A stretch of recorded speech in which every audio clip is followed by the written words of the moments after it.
మరోసారి చంద్రబాబుతో భేటీ అయ్యారు బీజేపీ నేతలు. నెలలో రెండోసారి భేటీ కావడంపై కూటమి వర్గాల్లో ఉత్కంఠ నెలకొంది. ప్రతికి భేటీలో అసలు ఏం చర్చించారు, ఎలాంటి నిర్ణయాలు తీసుకున్నారు? సీఎం చంద్రబాబుతో మరోసారి భేటీ అయ్యారు బీజేపీ నేతలు. BJP national joint general secretary Shivprakash, BJP AP అధ్యక్షురాలు దగ్గుబాటి పురంధేశ్వరి ఉండవల్లిలోని చంద్రబాబు నివాసానికి వెళ్లి ఆయన్ను కలిశారు. రాష్ట్ర దేశ రాజకీయ పరిస్థితులపై ప్రధానంగా చర్చించారు. కూటమి నేతలు ఎంతగానో ఎదురుచూస్తున్న నామినేటెడ్ పోస్టుల భర్తీపైన చర్చ జరిగినట్లు తెలుస్తోంది.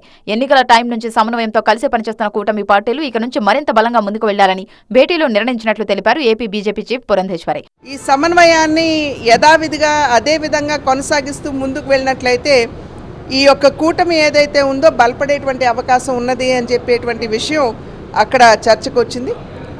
అది మాత్రమే కాకుండా రాబోయే కాలంలో మూడు పార్టీలు ఏ రకమైనటువంటి కార్యాచరణతోటి ముందుకు వెళ్ళాలి అనేటువంటి విషయాల మీద కూడా చర్చించడం జరిగింది. మంచి సుహృద్భావ వాతావరణంలో చర్చ జరిగింది. ఇక ఆంధ్రప్రదేశ్లో నామినేటెడ్ పోస్టుల కోసం కూటమి పార్టీ నేతలు ఎంతగానో ఎదురుచూస్తున్నారు. ఇప్పటికే పోస్టుల భర్తీపై కసరత్తు జరుగుతున్నట్లు తెలుస్తోంది. త్వరలోనే అధికారికంగా జాబితాను విడుదల చేసే అవకాశం ఉందని చెబుతున్నారు నేతలు.